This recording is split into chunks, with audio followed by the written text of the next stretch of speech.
s'investir dans un projet. Alors tu sais que quand on doit s'investir dans un projet spécifique, eh bien c'est pas tous les jours facile.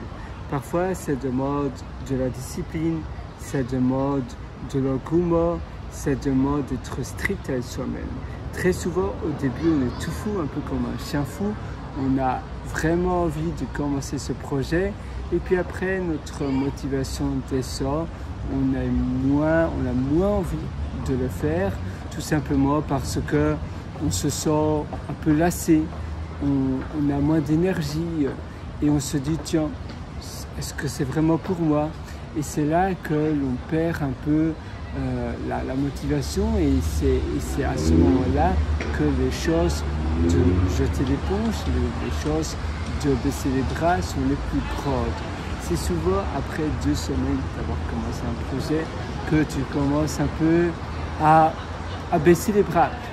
Ta motivation n'est plus aussi grande et donc c'est très important à ce moment-là de se donner des challenges. Surtout des challenges qui sont des challenges intrinsèques, ça veut dire des challenges qui sont liés directement avec ce que toi tu as. Des challenges liés à ta motivation, des challenges liés à des choses que tu apprécies faire. Parce que sinon, si tu ne mets pas un peu de piment dans ton projet passion, dans ton projet principal, eh bien, tu ne vas plus le faire. Il y a un moment donné où tu ne vas pas faire peut-être de formation, tu ne vas pas faire de contenu pour le projet que tu avais, que tu avais initialement commencé. Ou bien si c'est écrire un livre, peut-être qu'à un moment donné, tu ne vas pas écrire une page de ton livre. Et alors, ta motivation va descendre, tu vas te sentir moins enthousiaste et c'est à ce moment-là que tu dois reprendre les rênes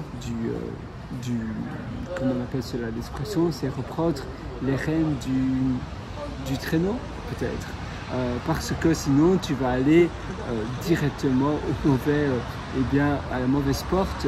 Ça veut dire que tu vas aller à la porte sortie directement et ton projet, eh bien, tu n'auras pas persévéré. Peut-être que ça aurait été un projet très successful si tu aurais persévéré plus longtemps. Évidemment, il ne faut pas être obstiné. Être obstiné, tu sais, c'est le mauvais côté des choses. C'est quand tu veux absolument faire quelque chose, mais en réalité, tu vois bien que ça ne fonctionne pas, qu'il n'y a pas vraiment de choses à la sortie. C'est quelque chose de bien, mais tu vois bien qu'il n'y a pas de traction, personne n'est intéressé. Ça, c'est l'obstination. C'est un peu comme si là, tu vois, avec ma tête, j'essaie de faire un trou sur la plateforme ici, ça ne va pas aller. Être obstiné, c'est quand ça ne fonctionne pas de toute façon et que je continue bêtement. Mais être persévérant, c'est l'autre côté, c'est le bon côté, c'est que tu te dis, ben oui, j'y crois et je sais que ça va réussir, je dois simplement continuer. Et ça, c'est la persévérance. La persévérance, c'est un atout hors du commun, c'est un atout très, très recherché et également que tu peux montrer sur ton CV, sur ton CV ou sur ton profil de profession que tu as été persévérant dans un projet que tu as réalisé, que tu as donné toute ton énergie pour réaliser cela, que tu étais déterminé pour le réaliser, eh bien c'est un atout hors du commun, c'est un avantage que beaucoup de sociétés d'ailleurs recherchent. Donc même professionnellement, par la suite, ça peut également avoir un point très positif. Voilà, moi je te souhaite tout le meilleur à nouveau. Donc crois en toi, moi je crois en toi. Continue régulièrement, tous les jours, de manière quotidienne. On crée cela en tant qu'habitude.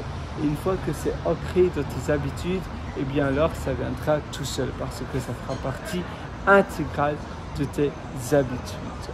Je te souhaite une excellente journée et à une prochaine. Ciao, bye bye.